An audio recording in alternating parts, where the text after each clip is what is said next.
Hello and welcome. I'm Izzy at Minerva. Today we're looking at how to hack our very own Emma top sewing pattern. This is a Minerva Exclusive sewing pattern, and I'm going to show you how to do two little alterations to the pattern which will dramatically change the way the pattern looks. This is a really fun little adaptation. So as you can see in the image right here, the original Emma top is a lovely long sleeved tunic style jersey top with a beautiful cowl neck. Now we're going to retain the cowl neck, but we are going to alter it to look like this. And we're going to give it some gorgeous little puff sleeves with extra volume, perfect for the summer months.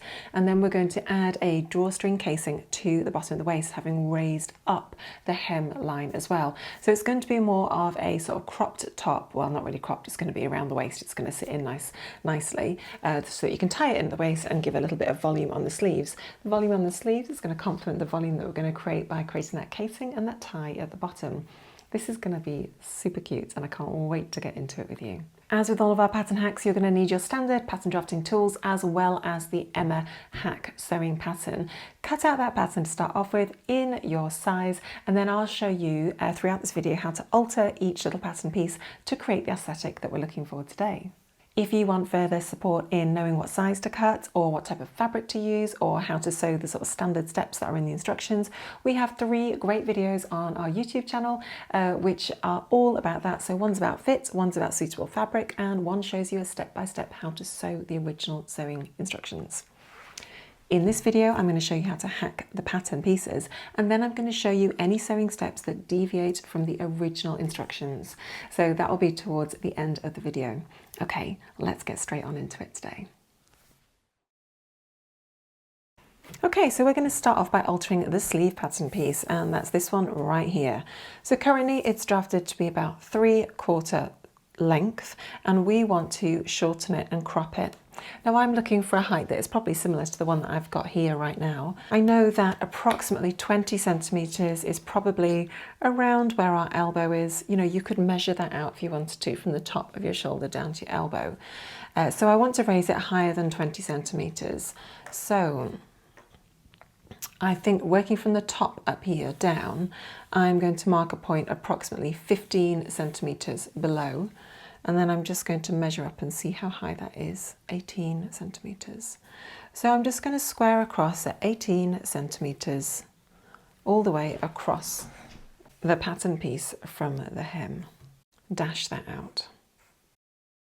Now, this is the style line, this is the length that I want it. I'm going to have to add a casing later and a seam allowance, but for now, just cut along that line.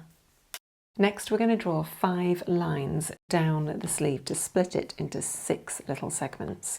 So the first line is going to be perpendicular to the hemline, and it's going to intersect with the notches up at the top. So just dash that out. Next line is going to be at 6 centimeters offset, then 12 centimeters offset, and the same on the other side, and then just square up to the top. Now cut along each of those lines. Okay, so now we've got a number of different pattern pieces. What we basically want to do is to extend out the pattern pieces like even more so that we've got a really nice big dramatic sleeve. What that's going to give us is loads of extra volume to sew into the sleeve head to give us that lovely puff sleeve. And then we've also got loads of volume at the bottom as well to add our little elastic casing into. So each of my panels, we did each panel at 6 centimeters. So what I'm going to do is just line up my ruler nice and neatly along the bottom and then offset each little point just by 3 centimeters. Okay, just like that. So we've got a 3 centimeter gap in between each one of those little panels on the sleeve. And that's just widened it all by 150% effectively, or there or thereabouts. I don't want to widen it like so it's super, super big. Obviously, if you added more volume in, you would get a more dramatic like aesthetic on the shoulders. But this is fine for me. Okay, go and grab a piece of tracing paper and we'll trace over this now. Draw in a 2 centimeter hemline. This is going to account for our casing at the very bottom of the sleeve for our elastic. Next, draw in the curve of the side. Obviously our seam allowance has already been accounted for in the pattern piece. And then basically the midpoint between these two, so 1.5 centimetres between those two, that becomes where the notch was in the original centre of the sleeve. So we want to now kind of draw in a curve which complements the shape that we already had for the original sleeve head. So something like that. And the same on the other side. Draw in your grain line which followed the original grain line and annotate your pattern piece. Puff sleeve, cut 2. I would also just annotate that this is the back. We have got a little double notch here. It's not relevant anymore because we created this gap. So I would just put back here and front on the sleeve here because our sleeve head is actually slightly different here. Okay, that's our sleeve pattern piece now done. Moving on to our front pattern piece, this is pattern piece A, the front bodice. I want to raise up the hem and just create a nice solid straight line all the way across, which includes space for my casing for my tie. Now on this pattern piece you can see this notch relates to the bust, this one to the waist and this one to the hips. So really you kind of want a happy halfway somewhere between your natural waist and your hip line. So have a little think aesthetically where you might want your tie to sit on your body. For me, I want my finished garment to sit 5 centimetres below my natural waist. That's a really sort of standard place that we feel is comfortable for our waist. A lot of people think their waist is in that location anyway. So we're going to start off by saying 5 centimetres below our natural waist is where I want the finish point to be. But then I also want to add in a casing. I'm going to drop down a hem 2 centimetres below that at 7 centimetres. That will allow me to turn up that 2 centimetres, finish off the edge and tie it down to create a casing all the way around. So that lower point is the point that I want to cut my drawing off. Now guys, I'm literally just going to draw a straight line on this block.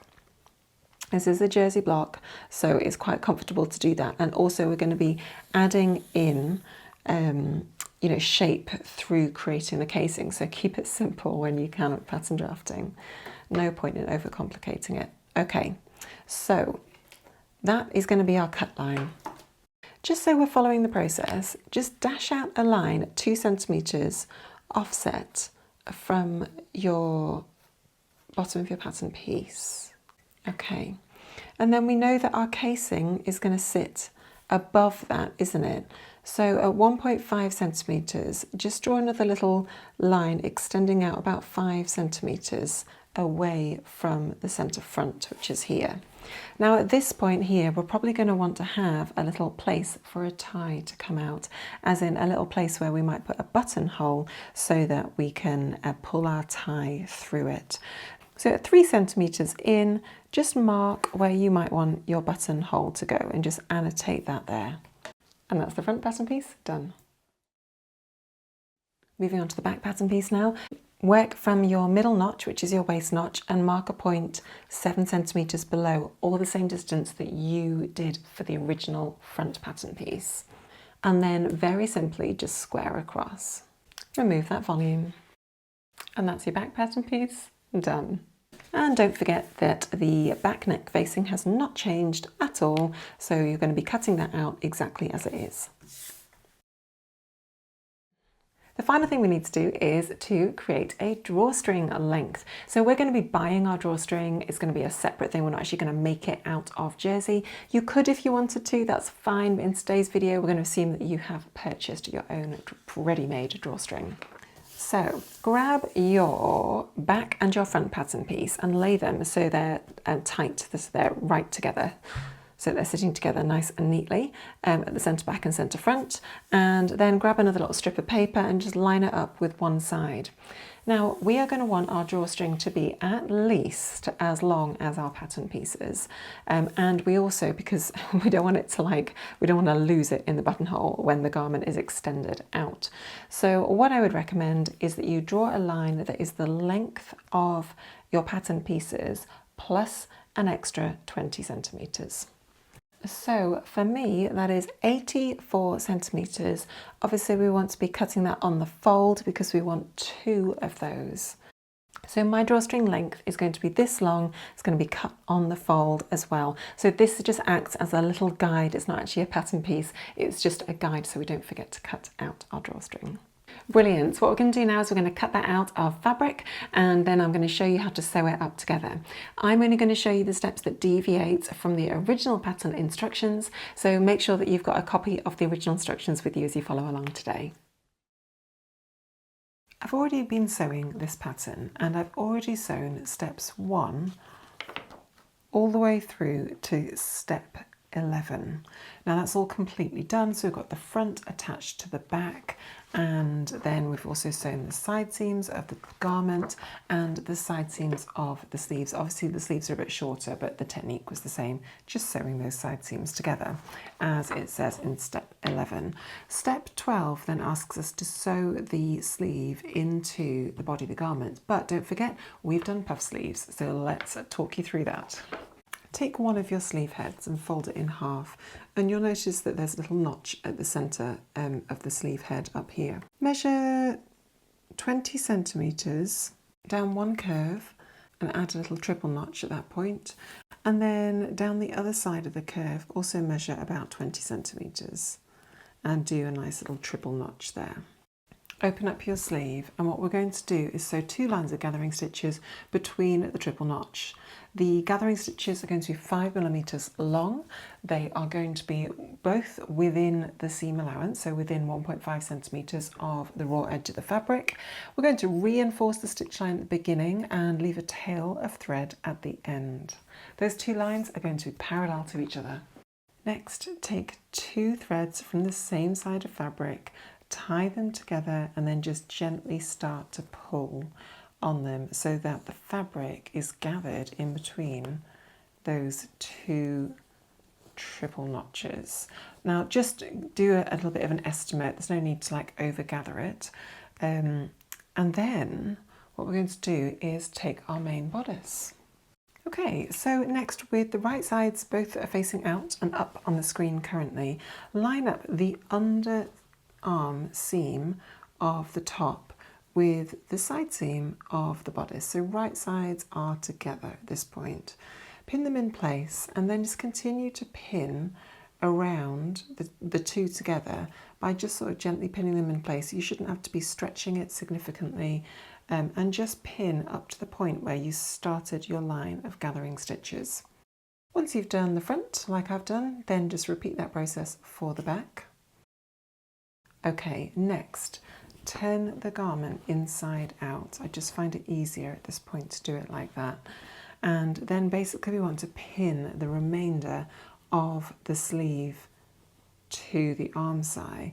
Now grab the ends that you pulled together previously, and if you need to tighten them or loosen them a little bit, do so now so that the extent of the sleeve matches exactly with the length of the remaining armscye. Once you're happy with the length, just distribute the gathers evenly, having tied off the end with a little knot so it doesn't slip out of place and distort your gathers, and then just pin it in place. Excellent, and once that's done, just sew it in place. Sew those 2 together. Excellent, and once you've sewn it together, obviously just overlock it and finish it nice and neatly. So there we have it, one sleeve completely done. Just repeat for the other side. Okay, so now we've got our sleeves in, we have basically finished up to step 13 in the instructions, and we're just going to do step 14, which is hem. But on our garment, we're going to be inserting elastic into the sleeve cuffs and a waist tie into the bottom. So we've got a few more steps to do. To start off with, what we'd like to do is to sew the little buttonholes down at the bottom to allow the casing strings to be drawn through. Grab your pattern piece and lay it on top of the pattern if you've not done this already. And I just snip the centre front at the bottom down here, exactly along that centre line. Can you see we've got the little buttonholes annotated there? What we're going to do is grab a small piece of interfacing and just iron it on over the location of where the buttonhole is going to go, and it's going to go on one side and also the other side. So make sure you just pop the interfacing on the bottom and iron it on to the wrong side.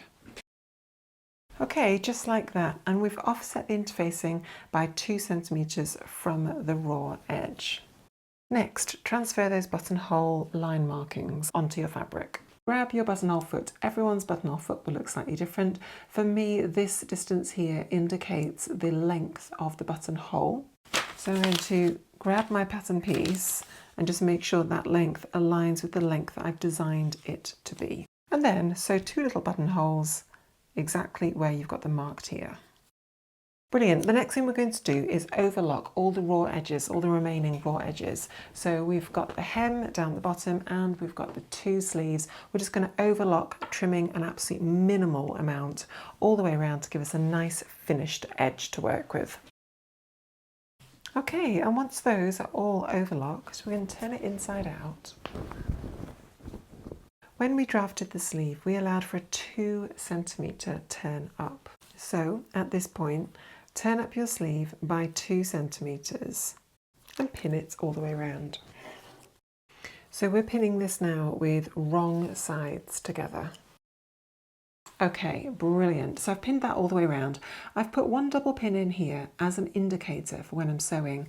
I'm now going to sew using a 1.5 centimeter seam allowance from the folded edge, and I'm just going to sew all the way around from this pin here all the way and then stop at that double pin when I hit that. That means that I've allowed a little gap to allow me to thread my elastic through in a few minutes. Next, grab a piece of elastic and just run it around your upper arm, just above your elbow, a few centimetres above your elbow, at the point where you'd want the cuff to gather in. Make a note of that and then snip at that length. Cut 2 strips of elastic the same length.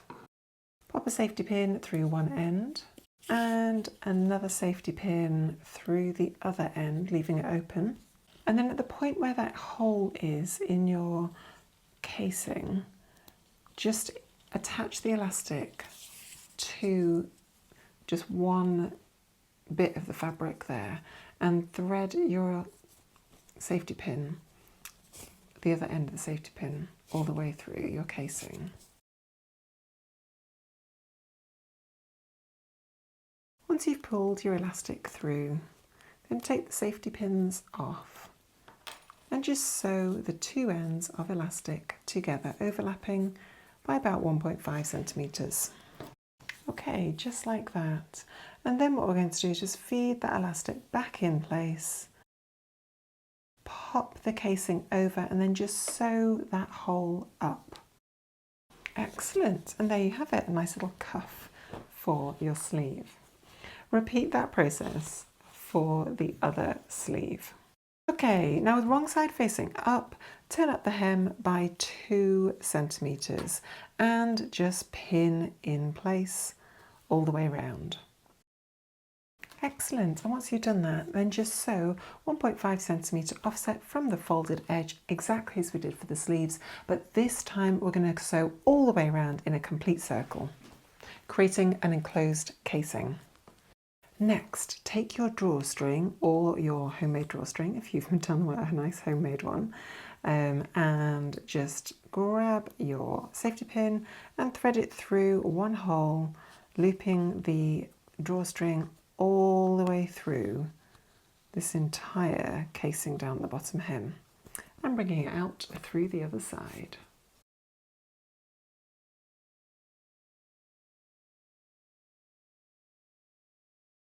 And here it is at the other side. We've pulled it all the way through now. And then just continue to pull that end through until you've got a good amount of drawstring on either end of the top. Brilliant. Try on the garment and just check that the drawstring length there's way too much here for me, but just check that you're happy with the length, and then either just tie a little knot at the end of the drawstring where you want it to stop and snip it off down the bottom, or of course you can add a cute little drawstring end if you'd prefer. Great, that's it. Okay, let's go and see what it looks like. So here is our t-shirt with puff sleeves and a gorgeous little tie at the waist with a cute little casing. This has dramatically changed the original Emma top pattern, hasn't it? To be a completely different shape, but still honouring the original design aesthetics of that beautiful cowl neck. I hope you've really enjoyed that process today, as I've shown you how to make a couple of hack alterations to the top, how to redraft the pattern to create something completely unique to you. Don't forget, we have a whole series of Emma top hack videos, so do take a look at those, and I really hope that they inspire you and give you loads of creative options to sew at home. Thanks for joining me today. I've been Izzy at Minerva. I'll see you next time.